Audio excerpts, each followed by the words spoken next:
Really, the first group of patients we were interested in using it in was patients with univentricular circulation, where we're baffling the IVC and the hepatic veins using a conduit to the pulmonary arteries, what's known as the Fontan procedure. So they were really the initial patients that we felt it was most useful in, to give the surgeons a 3D perspective of the actual orientation of the IVC and the hepatic veins to the pulmonary arteries, particularly given the potential for the pulmonary venous drainage to be in the way, or for the pathway to be quite complex for the TCPC pathway. And then really over the last sort of 5-6 years, the role of 3D printing has expanded. We use it very commonly now for complex VSDs. If there's a double outlet right ventricle with a remote VSD, in order to assess whether it can be baffled or close to the aorta. Also, children with transposition VSD pulmonary stenosis, we've used it in several children to ascertain if we can resect the outflow tract obstruction and do a switch operation, or whether a Nikaido type repair would be preferable in those children.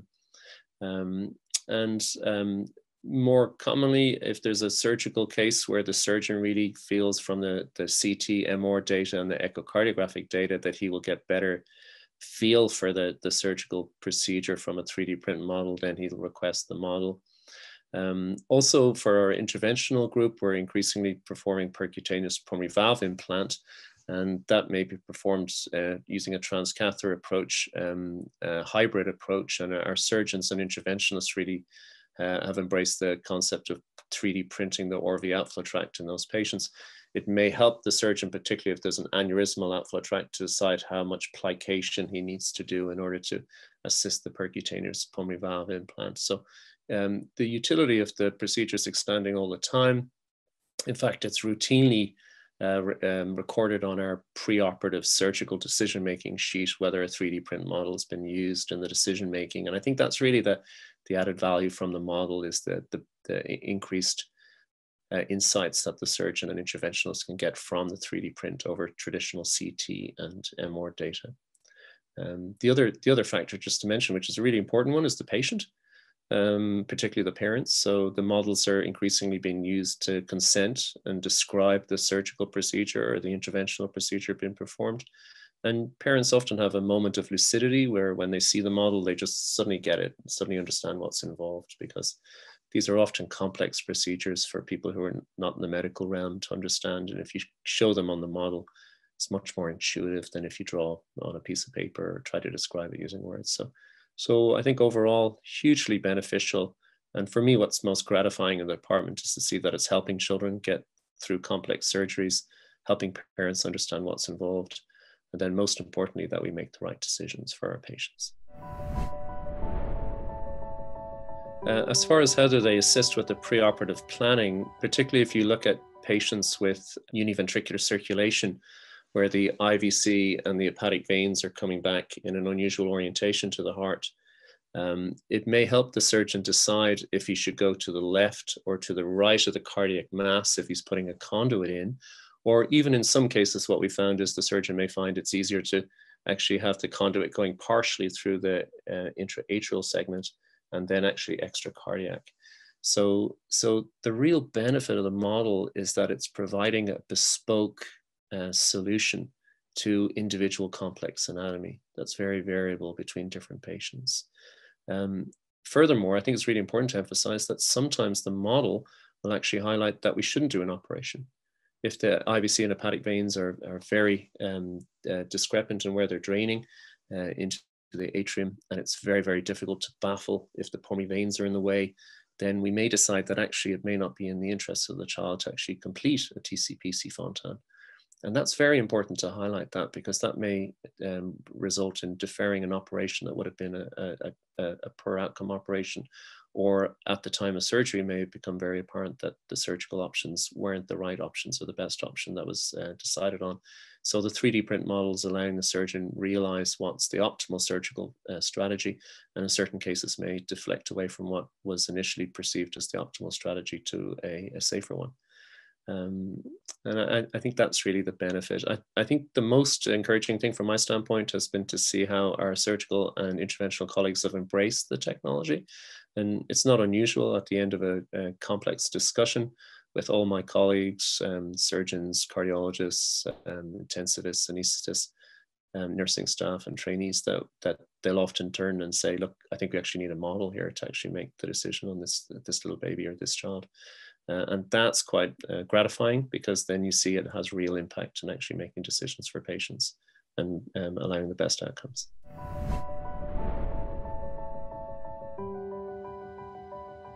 Any center that's an early adopter has to get buy-in. So initially the models are very much on a bespoke case-by-case basis, particularly the most complex cardiac cases, complex systemic venous anatomy, complex LV outflow tract reconstructions, VSDs that were very challenging to baffle to the aorta, decisions on switch versus aortic translocation. So very challenging sort of decision making initially was the patient cohort we were using. And then what was quite pertinent or obvious to me is there was buy-in. People started to realize the real incremental value of the model, and that it was giving them insights that maybe the CT or the MRI data wasn't. And that's, I think, around 2016 when we started using models initially with another vendor other than Axial 3D print. People did, I think, see the benefit in it. But I think around 2018, 2019, I think people really started to embrace it. And that's when it actually became part of sort of the routine assessment for complex decision making. And as I said before, it was sort of implemented onto our pink sheet, which is where we record what the decision making is during our JCC. And we normally have echo, TOE, cath, MRI, CT, and then 3D print model was part of the armamentarium for making decision making. So initially on a case-by-case basis, and then more frequently, I think most of our colleagues, if there's a complex case, they'll want a 3D print model on it. Sometimes people come with ideas to do innovative work, and it may seem that it's academically maybe quite a nice idea or an interesting area to pursue, but it's when you show definite benefit to decision-making and definite benefit to the patient that people really start to embrace the technology. So I think initially, I had a lot of faith in it because I'd seen one or two models that had been done through the group in Canada under Shi Jun Yu, who's done amazing work. So I knew myself it was going to be beneficial, but it was only by showing that benefit through improved patient outcomes and making decisions at an optimal level in the JCC conference that then there was buy-in. And then once there's buy-in, I think it's easier to run with it. There's still a long way to go, though. I mean, a few issues that are still there, I think, is ideally we'd like a printer locally in our hospital so that we could actually have a quicker turnaround time. I would like to compliment the Axial 3D group because they're fantastic to work with. We're also very lucky in that we have close relationship with one or two of the technologists. So Cameron does wonderful work segmenting the models, and he and I will chat about the model or email back and forth to make sure that we're happy with the cut, because there's no point printing the model unless we're able to get the specific cut in order to define the anatomical question that we're looking from the model. And that often is a two-way street, that there's communication back and forth, and he's great to work with and the group are great to work with, because I may say, no, I'm not happy with that cut on the PDF and I need this cut instead. And they'll generate the cut. There is a delay, with every vendor, at least a few days. Sometimes it could be a week, maybe 10 days in getting the model dispatched and getting the model to arrive, in the hospital, getting the model to my office. I'll go down to the reception to see if it's arrived, maybe 1 or 2 or 3 days in a row.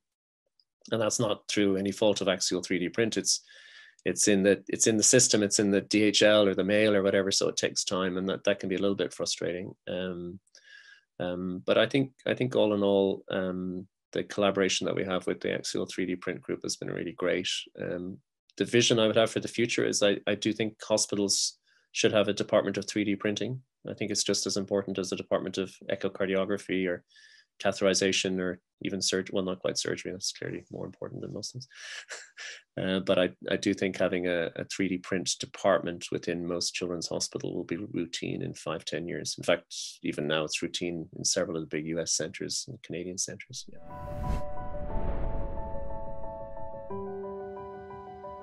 Fantastic group of people.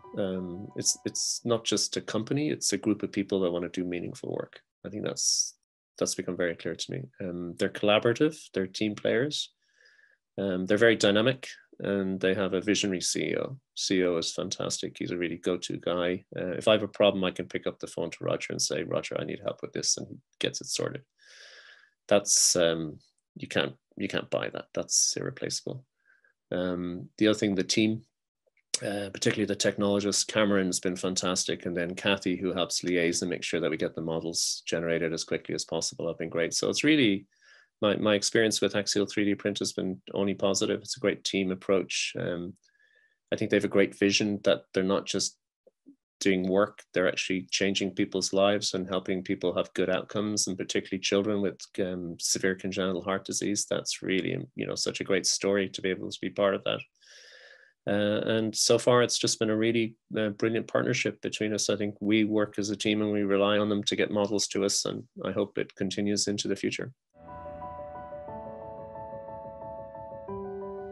Collaboration between industry and medicine is really, really important, particularly with technological innovation like 3D printing. I do think we should try to have this technology in the hospital to allow for rapid access for our surgeons and our interventionalists. And also, I think other specialities, once they see the application of the 3D printing to complex decision-making, will embrace it as well. Particularly maxillofacial surgeons, dentists, orthopedic surgeons, dermatologists, there's radiologists. I think there's a whole gamut of applications for 3D printing that will grow and increase in the future. And I look forward to continued ongoing collaboration and great success with Axial 3D print.